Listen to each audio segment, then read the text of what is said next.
Welcome to World of Marketing Podcast, a Foster Web Marketing production. Here's your host, Tom Foster. Tyson Franklin, welcome to Tom Foster's The World of Marketing. You should have your guitar in your hand. Good morning, Tom. How are you doing?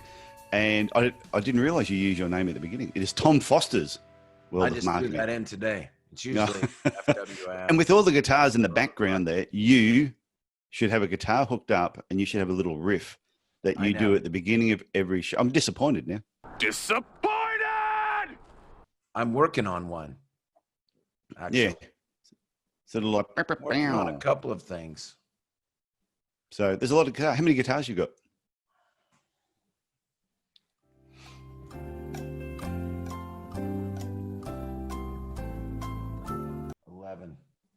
Here. Do you play all? I mean, do you actually play all these, or? Well, I play them and I cherish them. Well, that's what I can say now. I have 4 at home, and I have one in a ranch in Arizona. Yeah, exactly. Same. Anyway, yeah, but you're right, and I will. You're 100% right, and I knew that you were going to give me shit about that. I knew it. And you've shaved for me too. You've trimmed. I trimmed down for you. That's right, because I knew it was scary. Well, I spoke to you last week when we were organising this time, and you're looking like Wild Man from Borneo. Yeah. And I don't know if you know who he is, but it was looking a bit wild. And I said, "Are you going to keep growing?" You go, "I'm going to just keep growing it. I'm going to do what I want." You gonna make me? Yeah. Now you've trimmed. Yeah. Now you've trimmed down. That lasted. I even shaved for you too. I know you look very slim and trim there. But to grow what you've got there would take me probably about a year. It's pathetic. Yeah, I trimmed it down significantly. It was pretty much my daughter and my wife were like, "It's time." It was time. Even I was about to say that, Tom. It's time. It's time. There's a certain time in your life when you must listen to other people. Yeah. Marketing's at one time, if you're having problems with marketing, which is what we're about to talk about, but also if your facial hair is getting out of control, you need to listen to people as well. Let it go, let it go. It's just a tip. That's a life tip. Yes. So we're here to talk about marketing. Yeah, we're here to talk about marketing, and those few that don't know, a handful of people that don't know who you are. Oh, there'd be a lot of people that don't know who I am. Well, just because you know me, Tom, doesn't mean everybody knows me. Well, now they will. Okay. Now everybody that knows me will know you.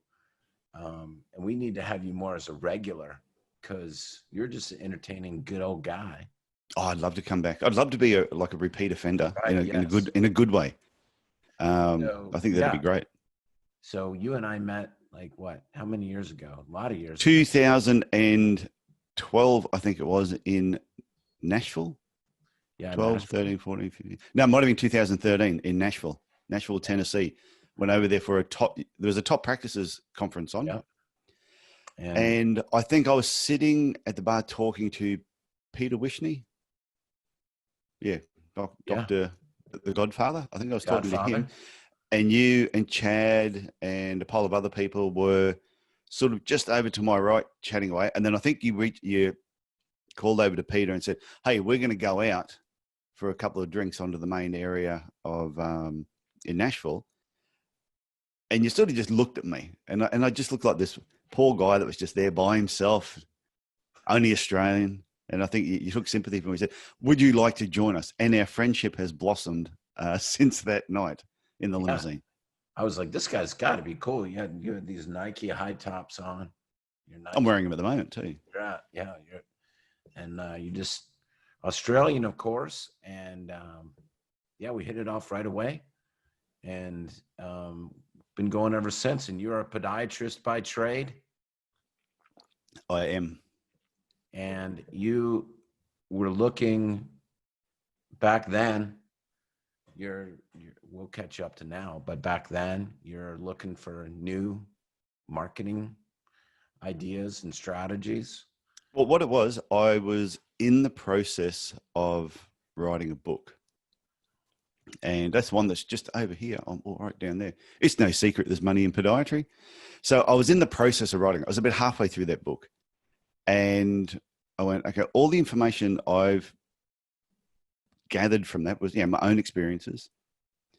And podiatry conferences I'd gone to in Australia, talking to other podiatrists. I thought, wow, how are other people thinking about things?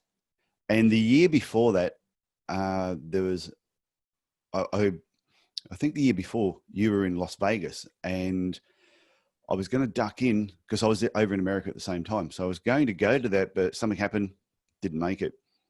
But I thought I need to go to an international event and talk to podiatrists in a completely different country and get their thinking on how they see their business and how they're marketing things. So the Top Practices event was on. So I went to that, and I'd contacted Rem beforehand and just said, hey, I'm coming over for this. Rem was like, well, okay. So I came over, sat in there for 3 days, and I just went, great. This was exactly what I was looking for, because it's sort of, I'd had the cake, but it just needed some icing over the top of it to sort of make it look a little bit better. So what I picked up from there, and then just talking to everybody, talking to yourself about what websites were really all about, and how you used your websites in marketing. So I touched on that a little bit, but I learned so much more by connecting with you guys. So I picked up heaps from that particular trip, and then I just put in my calendar for the next couple of years so I wrote the book the following year, and then I came over, because my book came out in 2014. So then I think the next one was in Arlington, and I had my official book release in Arlington, Virginia, with the Top Practices, top performers. That was fun. That was a fun day. And it sort of just went from there. Went back in 15, went back in 16, and then I've missed the last 3 years. Now you're still practicing up until... I was practicing up until 2016. That's when you sold your practice. And that's when I sold the practice. So, geez, that's gone fast. It's almost 4 years ago. And then you set up this gig, which is what you're doing now, which is your coaching. Ah, yes. Oh, that's nice, Tom. I didn't realize you were going to do that. Yeah. What do you think I was going to do? I wasn't sure. I wasn't sure. No one's done that before. That's cool. Thank you. Yeah. Well, I mean, you've gone where very few podiatrists or businesses have gone. You grew your practice. You went out, sought out knowledge, marketing, and you implemented, boy. Like I remember, like you would go back and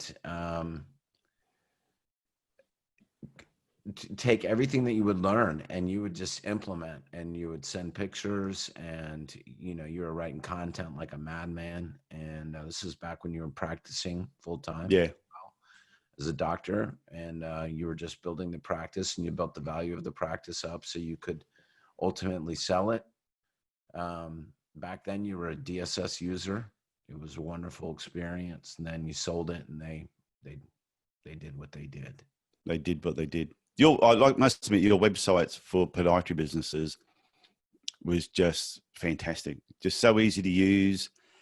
And what I liked about it more than anything else was the support team you had behind the scenes, when it wasn't just, bang, here's your website. So I was talking to someone yesterday, the one-on-one coaching client, and I said to them, oh, I noticed you haven't done a blog for 3 years. Which is about standard for most podiatry clinics. The only blogs that are on there, they're all on the same day. Yeah. Yep, they're all on the same day. And they, the day their website went up, because there's 6 blogs there, all the same date, and nothing has been added for over 3 years. It's just, they just don't do it. A lot of it's duplicated. Yeah, well, it's the same thing, but it's also funny that they're talking about things that they're not even interested in. Like a lady I was talking to the other day, and I said to her, what is it you really, really love about podiatry? And she said, this. And I went, okay, what is it you really want more of in your podiatry business? And she said, I want this. And I said, do you know that if it was illegal to do that in our profession, that you would get off? I said, there's not enough evidence on your website anywhere to convict you. That's what you actually like doing. And that's what you want to do more of. I said, I could not find anything. I said, what do you hate doing? He said, oh, I hate doing this, this, and this. I said, well, you know what? If that was illegal, I said, you would be getting the electric chair. I said, because that's all your website spoke about. So you're wondering why you're getting more of what you don't like, because that's what's on your website, and you're getting nothing of what you do like, because there's nothing about it on your website. So getting back to the thing before I sidetracked myself, which I do all the time, was when you guys set up my website, the guys behind the scenes were on my case initially, just saying, hey, we need to make sure you're doing this. Hey, make sure you're doing that. And I'm going, oh, I'm writing the blogs. They go, there, that's good. But you also need to look at these other areas. And Matt Tate was like my minder. It was like my minder, making sure I was doing the right thing. And it was great. So the actual team you had surrounding you and Foster Web Marketing just made life a lot easier. Whereas other people get websites built and the website developer doesn't kick him in the pants enough. Because I must admit, it's probably one of those things too. If you build my website and it looks like shit in 12 months, 24 months, 3 years down the track, that's a reflection on you. So you've got to make sure I'm constantly doing the right thing. So there's a method in your madness and a reasoning behind it. Yeah. And we still do that to this day. And there's more to it, there's more to it. Oh, I know it's constantly, I look at, there's people I know who you still do their websites, and I'm always just having a little sneaky Pete under the hood, just checking to see what they're doing, how the websites are developing, what changes are making. And so I have seen the progression since I sold my practice, and the people that bought it decided that they wanted a boring website. Yeah, they went back to the old, back to the original, like Dog's Breakfast website. You can't convince them all, but that's the way it goes. I know. We're our best, but that's why we do these podcasts and try to get the word out. Talk about how to, be successful. That's one of the things that you do, is that you help lots of different kinds of businesses, right? All over. Who, me, mainly? Me? Yeah, you. Mainly podiatry. Okay. So podiatry, well, what had happened is, this will sound really weird, or maybe people will relate to this. In the podiatry world, going back, say, 10 plus years ago, going back to the early noughties, and I won a business award, which is like one of the biggest business awards in Australia. So we won this award. And then all of a sudden in the podiatry profession, I was like being frowned upon because I was a business person. And it was sort of like in the world of podiatry, if you focused on business, you were evil. And I'm going, no, I'm just a podiatrist that has a good business. But then in the business world, people looked at me that I was a podiatrist. So I used to get really, really frustrated. Am I a podiatrist or am I a business person? I couldn't get my head around, you can be both and you can do both really, really well. You don't have to be one or the other. So I imagine that's a very common problem for people to get around. It isn't, like podiatrists I've spoken to who have got really good businesses, a lot will say the same thing, that they've had complaints put in about, them breaking rules. And they're not breaking rules. They're just doing things more efficiently.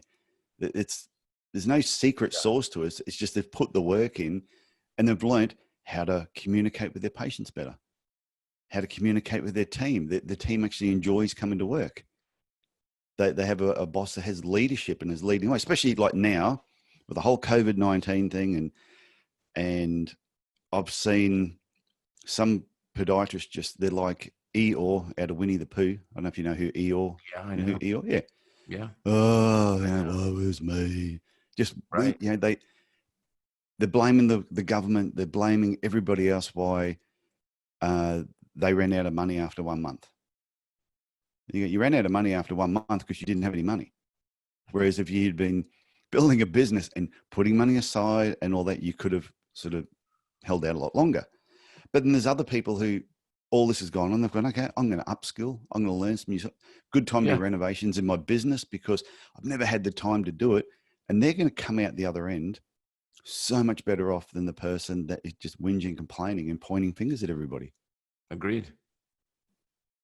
So crappy businesses lack leadership. And I was talking to someone the other day and they've had 3 staff members leave over the last 4 weeks. And they haven't left this was a dentist actually. They haven't left dentistry to go and take up a different career. 2 were front desk reception and 1 was a dentist. So they haven't left the profession. They've just gone and got a job somewhere else. And when I spoke to them, I said, the reason they've done that, I said, is because you were so friggin' negative that, oh, yeah, I'm not sure what's going to happen, where the business is going to be in 3 months. So they're sitting there going, holy shit, I'm not going to have a job in 3 months' time. So they're looking now for other opportunities. And there's another clinic who's going, no, we've just done some renovations and everything's going to be great. They're jumping ship. So this is when you as a business owner really need to grab your kahunas and show some leadership. And even if in the back of your head, you're going, oh my God, I don't know if we're going to be here in 3 months. You cannot let you can't broadcast the team or the people that work with you know that. They need to think there mightn't be anyone booked in your clinic for a particular day, or your week might look really bad. You just go, this is fantastic. We've got more time to actually upskill. We've got more time to talk together as a team, more time to fix our systems and protocols, and let them see that you see this business being here in a couple of years' time. Not, you don't know if it's going to be there, because they will jump ship. If I was working with somebody like that, I would be heading out the door. So what were some of the success stories that you saw, or what are some of them with the podiatrists that you work with? Okay. There's a couple in particular. One particular guy had his clinic set up, and he said he'd always wanted to do some renovations. He'd sort of, they got to a point where they're at capacity, but the clinic was actually quite big. And he said, God, if we tore down these 2 walls and put in 3 walls here, we could actually create an extra consultation room, which means we could increase our capacity. So that's exactly what he did. He blocked off one part of his clinic because he was still able just to see emergency patients, and had all this renovation going on. And now it's all completed. Now, as the restrictions are being lifted, his patients are coming in straight. He's now been able to increase capacity. So he's worked out probably in about 3 to 4 months afterwards, he will make back all the money he may have lost by being closed, by having the ability to get that extra patient in. Or an extra 16 patients a day, 5 days a week. Add that up over a year, he's going to make all his money back. But he needed this pandemic to give him the time to be able to do it. Yeah. So that's one. The second person was somebody that, as soon as this all happened, some of my coaching clients jumped ship. They just went, oh yeah, I'm not sure what's going to happen with money. I'm a bit panicky. I'm going to give coaching a break for a while. And I'm going, okay, that's not what I do, but sure, it's your choice. I never argue with people about it. I might give them reasons why I think they shouldn't, but that's the final choice is theirs. At the same time this all happened, I had other people contact me and say, hey, I was wondering if you could do coaching with me. Right. And they said, because I've always never had time to get my systems and protocols and my marketing in place. So now that this is all quiet, same thing. I was wondering if we could do some coaching together through this whole thing, because I want to come out the other end better. And these people that I've worked with for a couple of months, now that restrictions are coming down, they reckon they're almost at where they were before the thing even happened. But the people who left are still saying, oh, we're still about 50% down. And I'm going, well, I'll guarantee you a lot of the work I asked them to do never got done. Sure. So it's to me, a lot of it is just, it's a mindset. It's always a mindset. It's always attitude. You got to take action. And it's learning. It's learning from past mistakes. So Yeah. if a month or so into this, all of a sudden you were getting tight on money, I'll let you know when we come out the other end and things are good again, whenever that is, save money for a rainy day. Like this is, through my career, we had I remember the boom and bust with the whole stock market. Was it in 2000 bust? 8. The tech bubble burst, and that everyone panicked. Then there was the global financial crisis, which I chose not to participate in. My business actually grew more than 50% during the global financial crisis, because while everybody else was panicking and cutting back, I actually pushed even harder through that and came out the other end really good. So I think when you know that whatever's happened now with the pandemic, whether it's 2 years or 5 years or 10 years time, something else is probably going to happen. It could be a health issue. Start saving money, put it away for that rainy day. You need to have that rainy day account. At the moment, it's pouring. Yeah. At the moment, it's like a big storm. It's flood warnings. Well, I mean, you're right. I mean, with everything going on, the pandemic, with all the protests, everything going on in the world, and people pissed off. You got. I think if it wasn't the pandemic, even all the protests that have been happening, I don't think people would be as pissed off. I think there's all this bottled up tension.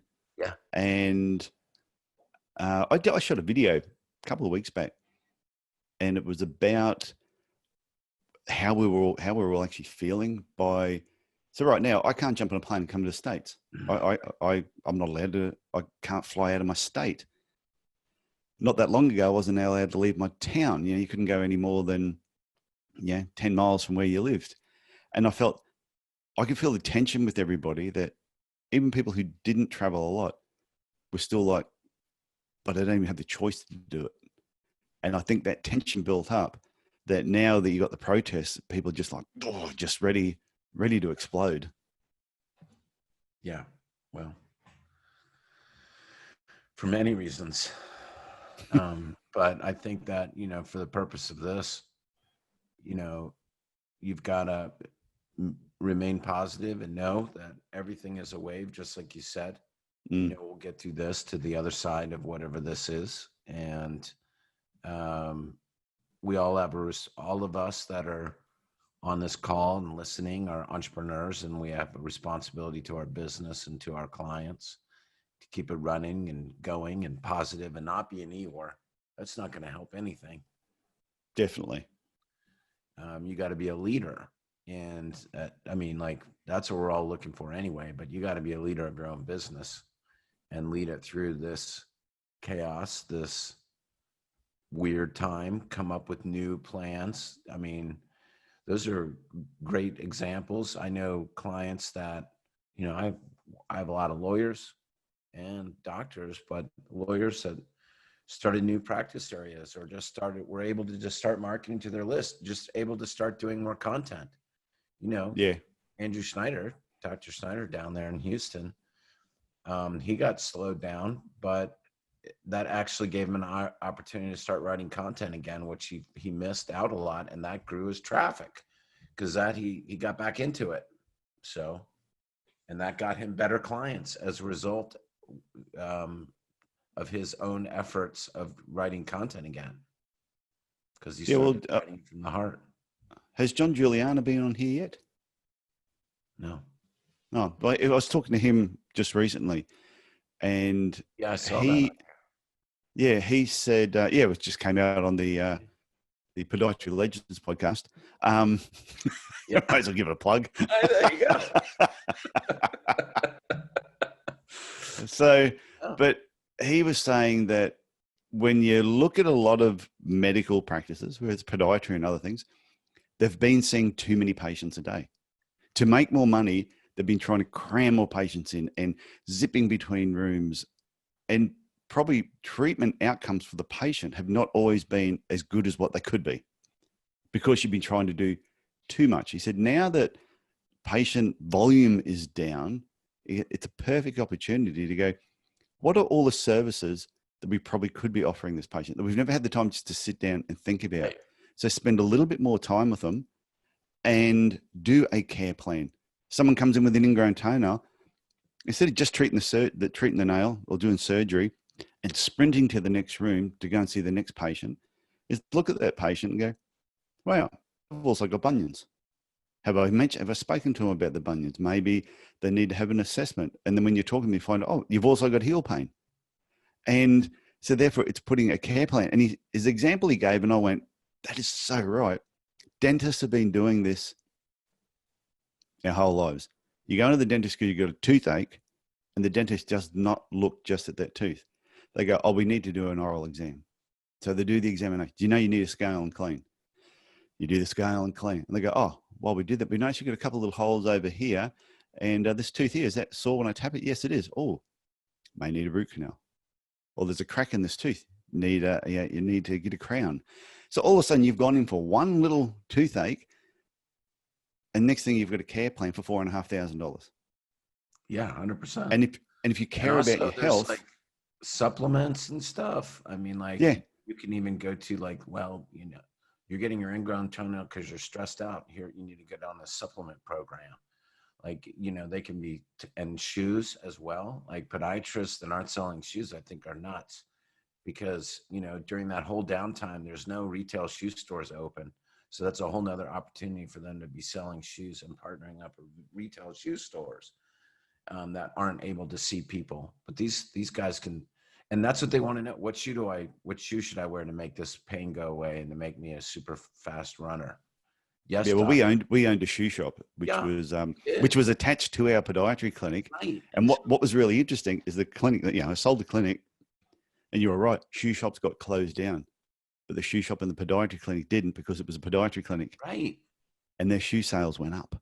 Yes. Because people were coming in there and they couldn't buy joggers anywhere else unless they were getting them online. That was the only place that they could actually get them. And the podiatry clinic. But if you say, you're a triple X, you're a size 12, a medium, I'm going to get you a perfect fit for you. Wow, that's great service. And some supplements and a nice little back massager and some ice packs. You know, like every kind of medical supply, like doctors should be a resource for those, and super simple, easy to get and upsell right there. I mean, like it's so much that, you know, I talked to Sam about this, you know, about doing that for the gym, about people go to the gym and they're like, yeah, I want whatever you recommend. I want that. Yeah. You know, whatever it takes for me to look like you and fight like you, tell me, and I will buy the list. And so that list should be available at the facility, you know. Well, that's true. Because like you said, Som has Dragon Gym. Yeah. Now, I know that if I was going there, because it's an awesome setup, I went there for my wife. I went there last year. It was fun. He's got a lot of stuff for sale. I mean, like, I'm not even busted, but I mean, like, he's got even more opportunity there. But I've gone into other places. For every podiatrist, every doctor's office could do this, and many of them, you know, some of them are top practices members, some of them are clients of ours, have their podiatry practice set up like a spa. You did that, didn't you? I mean, you made it very. No, we thought about it. Beachy theme. Oh yeah, no. We had our staff room. We set a whole staff room up as Margaritaville. Yeah. So which is cool. But we went through and themed our whole clinic to superheroes. So every consultation room was not consultation room 1, 2, 3, 4. It was Superman, Spider-Man, Green Lantern, Iron Man. That's fun. My office was the Invisible Man, because I was hardly ever there. My wife's office was Wonder Woman. The staff room door actually had the Batcave emblem on there, and the toilet door or bathroom door had Thor's hammer, the god of thunder. Of course it did, because we thought that was appropriate. Did they change that as soon as they bought it too? Yeah. So, of course. Yeah. I think all the stickers stayed on the door, but all the figurines, all the things that made the room, I have them all here in my office, sitting up on a shelf. Oh, okay. Well, I mean, you know how to be cool. You're a fun, cool guy. But hey, that's the point here. That's why I wanted to have you on my show. Is that you are available? You are available for hire to make any like a podiatrist firm fun and cool like yours too. So you've done that for a lot of other firms, I think back to some of the podiatrists I've helped, and going back, before I even wrote the book, when I was still helping podiatrists have better businesses. Some of them went on to do so much better than I ever did. Yeah. And the thing is, you sit back and you go, "That's really cool. It's cool that you were part of." I've jokingly said that I will not find the cure for cancer. I'm almost certain I will not find the cure for cancer. Yeah. But I hope one day that I inspire somebody who inspires somebody who inspires someone who does find the cure for cancer. And when they trace it back to how this all worked out, my name will get mentioned somewhere along that thing. And the same as your name may be mentioned. So it could be something that you say to me one day that I say to somebody else, and that is the link. And I think that's what we're all here for.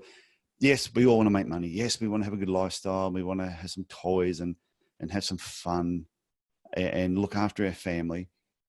But really, we're just one small little part of what the future may hold one day. So that's true. Yeah, I think it's all about. Yes, I do coaching for podiatrists, and I get paid to do that. But what they get out of it long term is far more than they will ever pay me. Far more. I mean, far more. Far more. I always reckon that when I do coaching with podiatrists, I should go on a commission. Double your prices. No, I should go on a commission. If I went on commission, I would have retired years ago, because some of the ones that I've helped and what they've done with the information. Yeah, if I was on commission, I would be sitting under a palm tree right now. But I've just started doing. I've always done one-on-one coaching, and I've just started doing small group coaching, bringing in groups of people. I've just started this program, the 90-day podiatry business reboot. And I've got the first group going at the moment, just about to start the second group. And the good part is the second group, I've got someone from New Zealand, someone from America, there's someone from the UK, 2 from Australia. And the person from the United States, just because of the timing of when I've got this one on, they're getting up at 3:30 in the morning to be on. Wow. We'll see if and I was like, I've already said to them, do you know this is going to be 3:30 in the morning? And they went, yes. So great. But I would put them on at different times that would suit people in America. If there are a group of American podiatrists who go, yeah, we want to be part of the next 90-day podiatry business reboot. Everyone that's been doing it so far is just sending me messages and going, this is friggin' awesome. This is exactly what we were looking for. And what's funny, I've always been a little bit anti-group coaching. I don't know why. And then during the pandemic, I said, I'm going to learn some new skills. So I learned how to do webinars, how to do a few other things. And to do this, I had to do a coaching thing with another group. I had to be part of a group coaching program. So here I am. I joined this group. I don't like groups. I like people, but I never want to be part of a group, because there's always the anchor, the person that just either asks too many questions, is too slow at implementing everything, drags the conversation down, which is why I've never wanted to do it. I had so much fun being part of this group that my goal for doing the group coaching was to do webinars to promote my one-on-one coaching, or my marketing workshops that I do online. By the time I finished the group coaching, my thinking changed and I promoted a group coaching program. That's how much I enjoyed it. And then watching the group that I've taken through this last couple of weeks, the the lights going off in their eyes and the interaction they're having with each other with the Facebook group that I set up, sort of going, oh, I'm so glad I changed that belief that group coaching sucked. That's great. It's been a real eye opener for me. And now, even though I'm still doing one-on-one coaching, I like doing that because it's a lot more personal. But the group coaching is fun. So if people want to know anything about that, just got to reach out to me. Because how do you want them to reach out to you? Easiest way, they can just send me an email, tf@tysonfranklin.com. And if they just send me an email and say, hey, I heard about this 90-day podiatry business reboot, or even if you click on events, scroll down, and then I just put a thing there, 90-day podiatry business reboot. So if you just scroll back up again, that's just a thing. And then if they go click here, that will take them through just to a landing page, which is the next one that's coming up. So $14.99 Australian at the moment, which is about $2.50 American, because our dollar is terrible. Now that's not per month. That's $14.99 for the whole 90 days, which is it's the best bargain they're ever going to get. I don't do boring. That's for sure. I don't do boring. That's how I warn everybody. I did a webinar and I said, if you join this, I do not do boring. So if you're boring, don't do it. I said, because you'll bore me and I don't do boring. And I said, plus I'll annoy you after 90 days. You'll never want to talk to me again. That's great. But so what I'm going to be doing is the second group is starting on the 23rd of June. So it's less than a week away. But once that, but you have them going all the time. Well, I'm going to start another one, but I want to do one that's more time friendly for the United States. So like doing it this time of the morning, whether it's like when we kick off this morning, it was 7 a.m. What time is that your time? 5. Yeah. So even if I did one at 8 a.m. my time, which would be say 6 p.m. your time, West Coast, it'd be 3 p.m. So I do want to start another one that's very United States friendly. And if anyone's listening, they go, oh, but we're different. We're different. Podiatry is different in America. Yeah, well, it is. It's also different in the UK and it's different in New Zealand. We've got different rules, but leadership is leadership. So being a leader in America and being a leader in Australia is still being a leader. You still have to lead your team. And the first session is all about leadership. The second session that I was doing, we were talking about systems. And a lot of people think, systems begin once the patient is in your clinic. And that's the biggest load of bull. Your systems start way beforehand. The person, when someone, what people don't realize is when you're asleep at night, your patients are stalking you. They may have made an appointment at your clinic. So how you answered the telephone, who answered that telephone, the information they gave them, the patient hasn't even walked in yet. They need to get that right. Right. Then they've made the appointment. Now they're sitting at home. They're going, okay, I've just made an appointment to see Tyson Franklin. Who is this dude? Yeah. So they get on your website and have a look and they start looking around. Now they may have booked in because they're a runner with bad knees and they go to your website and you have very little or nothing about running or knee problems on your website. They go, I think I may have booked in with the wrong podiatrist. So they're the ones that ring up and cancel the appointment. You can't figure out why. Right. Or they go, oh, okay, let's type in Tyson Franklin and see if this guy, who he is. So they're doing a Google search on you. Yep. What is Google saying about you? Now, if they look at me, my name is everywhere. If they type my name in, Tyson E. Franklin, it pops up all over the place. If they type your name in and the only thing that is there is your website and nothing else, and they're like, but they type in another podiatrist and there's all this social proof that he's been on podcasts, he's done a talk here. All of a sudden they go, oh, this other guy looks more important. So they're making all these decisions, all these assumptions. Then they rock up at your business. Now, whether you're responsible for the car park or not, you need to know where these people are parking. Because if they pull up and there's a dead rat sitting there and they go, oh, well, that's inviting. Then they go to walk into the front of your business, a cigarette butts and a dead bird. Then they walk in and the place smells of glue or something that's not really appealing. And they sit down, you go to TV set, midday movies on. And the other day, the midday movie was on here, and I walked into my wife was at home, and I walked in the room, and this is woman stabbing this man to death on the bed. And I'm thinking, okay, so the person's walked in the car park, dead rat, cigarette butt, dead bird. A smell, they're not quite sure what it is because you haven't really paid that much attention. There's someone killing somebody on the TV set. Then they go at the reception counter and they go, oh, I'm here for my 2:00 appointment. And the woman at the counter looks over her glasses and goes, oh, doctor, we'll be with you soon. Puts her glasses back up and goes back to whatever she's doing. Yeah, it's weaned on vinegar, cold as ice. Person hasn't even gotten the consultation room yet and they hate you. They're like, why did I come here? So when I was saying that, when you're looking at different countries, America, Australia, UK, New Zealand, yes, we do practice podiatry differently.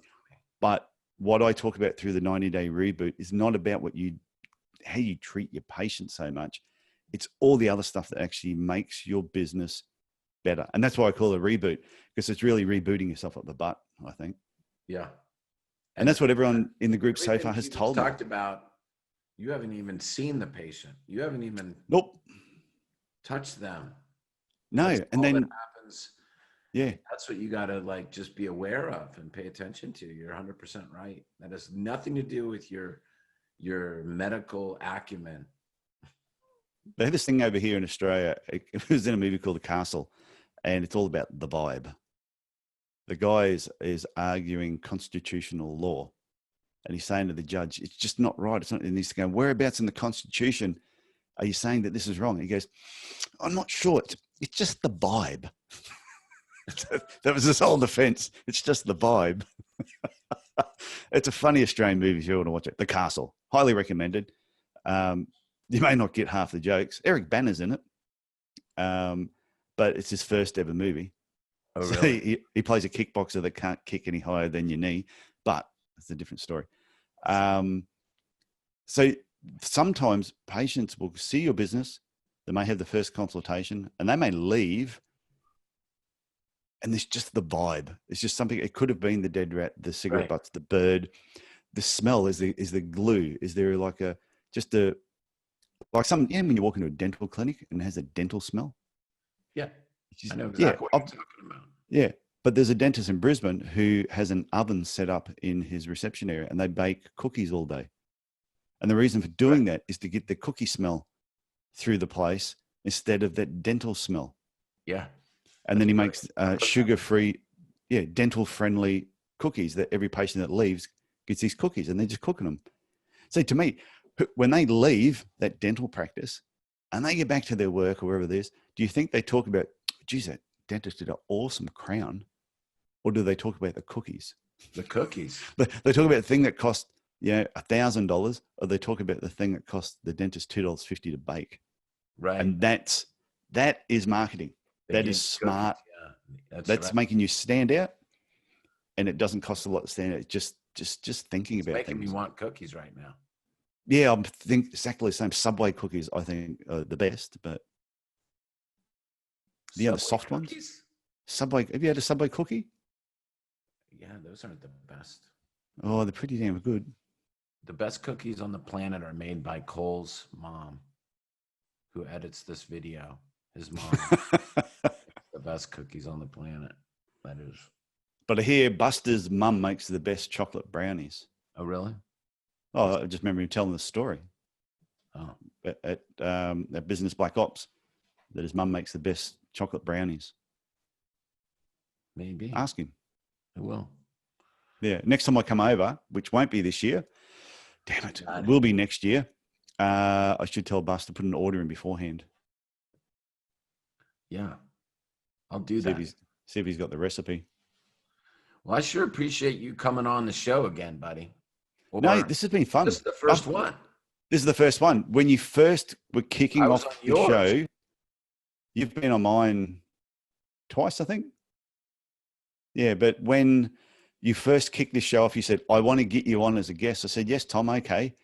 And then we were talking last week, and you said, I've got to get you back on. I said, you haven't had me on the first time yet. I know, I'm terrible. Yeah, so I come up with a theme song. You do. It doesn't need to be a theme song. You just need to have Yeah, like the chipmunks, boom chicka wow wow or something like that. Yeah, something like that. That's just something that's. Well, the thing is, I reckon if you can go to like Audio. Is it Audio Jungle? And they have like the riffs there. If you ever listen through some of them, you could go, oh yeah, I like that, but I want to twist it this way. Just do a little bit. Yeah. I thought about doing the same thing for my podcast, was doing the music for it myself. Yeah, but, doing a little adding. But then I found something that was better. Yeah, I let Cole just kind of add what he wants to it. He makes them pretty funny. So who knows what he'll do with this one. I know. I see the intro of your podcast and the video that you do, and it is there's arms waving in the air, and the difference is we're in completely different countries. Yeah. Whereas sometimes you have people sitting on previous episodes sitting opposite on the desk. Yeah. Which I think when you're doing it live, the dynamics is better. Yeah. Of course it is. Get the energy there, but I get to do more of them more frequently this way. And it's this is easier. Yeah. Yeah, I know someone in Brisbane, and the only podcast they do is live. So, and they travel around the country, so they'd only ever do live ones. They said they never wanted to do Zoom. So I assume they probably had to change with everything that's gone on. And I would say probably 95% of mine have all been via Zoom. But occasional one I've had my recording equipment, I've taken it down to a park and we've done one there, and it's great. Or I've gone on site to their business and done the recording at their business. And that's been fantastic. Really enjoyed it. Yeah. And you can hear it's a different atmosphere too in the background noise. Yeah. Once we get back up, we'll be back at it again. And then I'll make my way over to Arlington. We'll come in the office and we'll do another one. Yep. Come out on the boat. We'll do another one on the boat. No, that sounds good. Yeah, buddy. All right, man. Well, everybody, many thanks to my good friend and very successful entrepreneur. And if you would like some help yourself and just be entertained, because it is super fun to talk to Tyson and work with Tyson, and he's just done a great job for so many people, I'd reach out to him and see how you can get together, get some good coaching. Tyson, great talking to you, buddy. Always, Tom. Always have fun.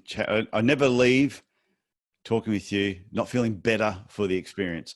So, as I said to my wife this morning, got up early, showered, shaved, put a nice shirt on. She says, "Oh, you even smell good." But who are you talking to? I'm talking to Tom. I can smell it. I knew. Yeah, I know. I know. I said, I'm talking to Tom. She went, that's right. Yeah, you're brony. So, Tom, thanks for having me on. It's been great. All right, buddy. All right, everyone. This has been Tom Foster in the world of marketing. We'll see you soon. Thank you so much, Tyson.